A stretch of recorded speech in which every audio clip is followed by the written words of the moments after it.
दोस्तों, आज से हम शुरू कर रहे हैं एक ऐसी कहानी जो असल में रशिया का एक मशहूर नॉवेल है, लेकिन हम इसे अपनी ज़ुबान, अपने स्टाइल और नए किरदारों के साथ आप तक पहुंचाएंगे। ज़रा तसव्वुर कीजिए, एक ऐसा वक्त आता है जब दुनिया पर न्यूक्लियर जंग हो जाती है, आसमान से आग बरसती है, शहर राख और खाक में तब्दील हो जाते हैं और ज़मीन पर ज़िंदगी का अमल ख़त्म हो जाता है। लेकिन इंसान के अंदर जो जिंदा रहने की ख्वाहिश है, वो उसे ढूंढते हुए ले जाती है मॉस्को की ज़मीन के नीचे छुपी हुई ट्रेन की टनल्स में, जिसे लोग कहते हैं मेट्रो। ये मेट्रो सिर्फ एक रेल सिस्टम नहीं, बल्कि इंसानियत का आखिरी सहारा बन जाता है। हर स्टेशन एक छोटी सी बस्ती बन गया है। कोई अपनी दुकान चलाता है, कोई फौज बनाता है, कोई सियासत और कोई मज़ाहिब। मेट्रो एक नई दुनिया है, अपने कानून, अपने दुश्मन और अपनी जंगों के साथ। लेकिन टनल्स के अंदर अंधेरा सिर्फ इंसानों का नहीं, कुछ और भी है जो इंसानों को दिखाई नहीं देता मगर उनका पीछा करता है। और इस कहानी का मरकजी किरदार है हमारा हीरो निकोलाई, एक जवान जो अपनी जिंदगी के सबसे बड़े सफर पर निकलने वाला है। एपिसोड 1, निकोलाई और उसकी दुनिया। मॉस्को के एक स्टेशन, जो कि जाना जाता है VDNKH के नाम से, उसमें रहता है एक जवान निकोलाई। वो बच्चों के साथ खेलता है, बाजार से गुजरता है और अक्सर ऊपर की दुनिया का तस्वुर करता है, जहाँ कभी सूरज चमकता था लेकिन अब सिर्फ कहानियों का हिस्सा है। और ऊपर की दुनिया रेडियो एक्टिविटी और मौत से भरी हुई है। निकोलाई का स्टेशन आमतौर पर पुरसुकून है, लेकिन लोग खौफजदा भी हैं। अंधेरों से अजीब आवाज़ें आती हैं। कुछ अजीब मखलूक, जिन्हें लोग डार्क वंस कहते हैं, टनल के करीब नजर आती हैं। इसी खौफ के दरमियान स्टेशन पर आता है एक शख्स, विक्टर, जो मेट्रो का मशहूर जंगजू है। उसे डार्क टनल्स और म्यूटेंट्स से लड़ने के लिए जाना जाता है। विक्टर निकोलाई के घर आता है, उसे कहता है, अगर मैं वापस ना आया तो तुम्हें मेरा पैगाम मरकजी शहर तक पहुंचाना होगा। ये सिर्फ तुम कर सकते हो। और इस एक जुमले के साथ निकोलाई की ज़िंदगी बदल जाती है। वो पहली दफ़ा समझता है कि शायद उसकी तकदीर सिर्फ टनल्स में जीना नहीं है, बल्कि पूरी इंसानियत का बोझ उठाना है।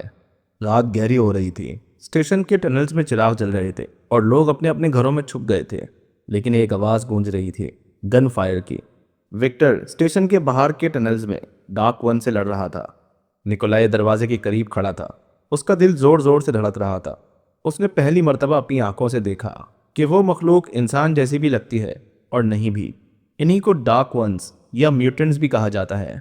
लंबी, काली और उनका अंदाज ऐसा जैसे अंधेरा खुद चल रहा हो।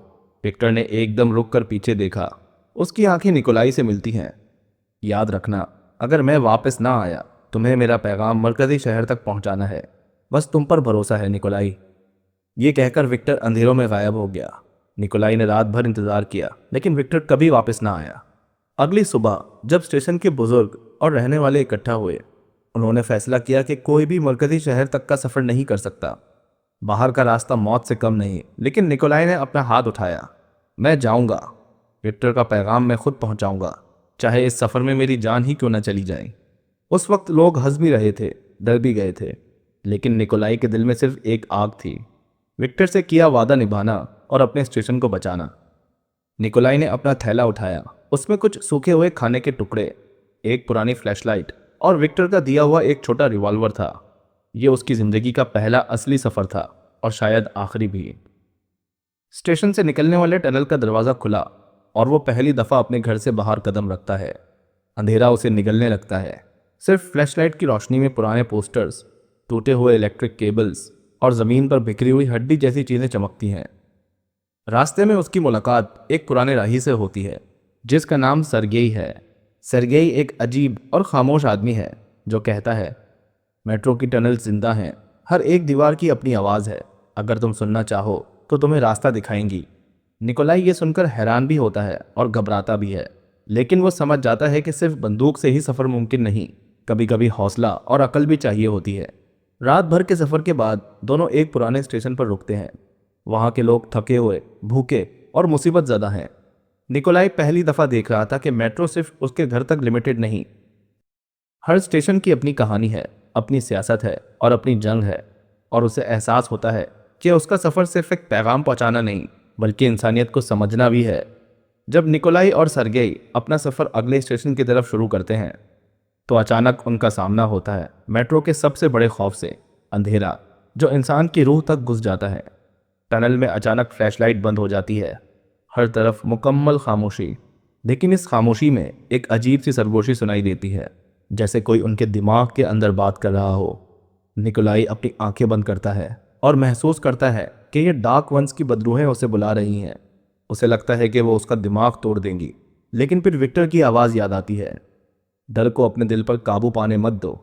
उसी लम्हे में फ्लैशलाइट दोबारा जलती है और सरगेई उसे खींचकर अगले स्टेशन की तरफ ले जाता है।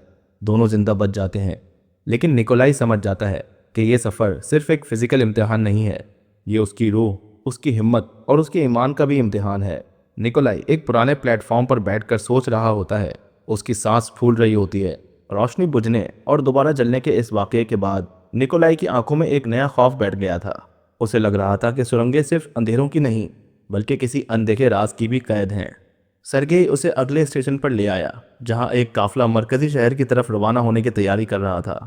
यह काफिला आम सा नहीं था। उसमें एक सख्त मिजाज फौजी शामिल था, जिसकी नज़रें हमेशा शक से दूसरों को परख रही थीं।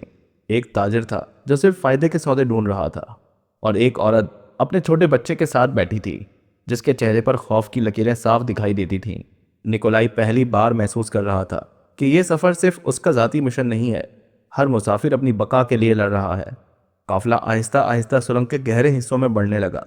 चिरागों की हल्की रोशनी में सिर्फ धुंधले साए दिखाई दे रहे थे। अचानक एक सर्द झोंका आया और ऐसा लगा जैसे किसी ने अंधेरों में से सांस भरी हो। चंद लम्हों बाद एक अजीबोगरीब चीख गूंजी और म्यूटेंट मखलूक का पहला हमला हुआ। ये दरिंदे इंसान जैसे थे, मगर बिगड़े हुए।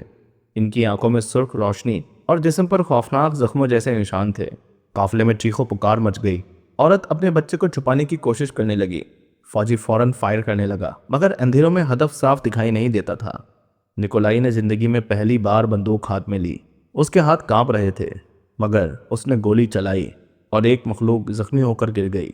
ये उसकी पहली लड़ाई थी और पहला कदम मौत के दहाने पर। लड़ाई खत्म होने के बाद काफिला मजीद खामोश और गमगीन हो गया। 3 लोग मारे जा चुके थे और बाकी के दिलों में यकीन बैठ गया था कि अगला निशाना वो खुद हो सकते हैं। निकोलाई अंदर से टूट रहा था। उसे लग रहा था कि वो अपने आप को बचाने के लिए दूसरों को कुर्बान कर रहा है। सरगेई ने उसके कंधे पर हाथ रखा और धीरे से कहा, ये सुरंगें हम सब की आजमाइश हैं। यहाँ हर कदम पर फैसला करना पड़ता है और हर फैसला एक कीमत मांगता है।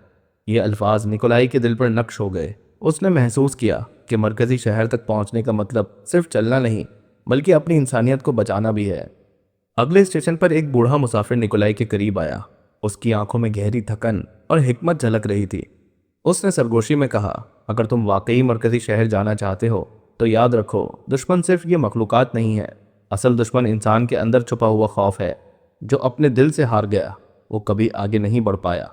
निकोलाई ने पहली बार यह सोचा कि शायद विक्टर की गुमशुदगी भी इसी राज से जुड़ी है। किस्त का इख्तिताम इस मंजर पर होता है कि काफिला एक टूटे फूटे प्लेटफॉर्म पर आराम के लिए रुकता है। अंधेरों में फिर वही सरसराहट सुनाई देती है, जैसे सुरंगें खुद जिंदा हों और देख रही हों।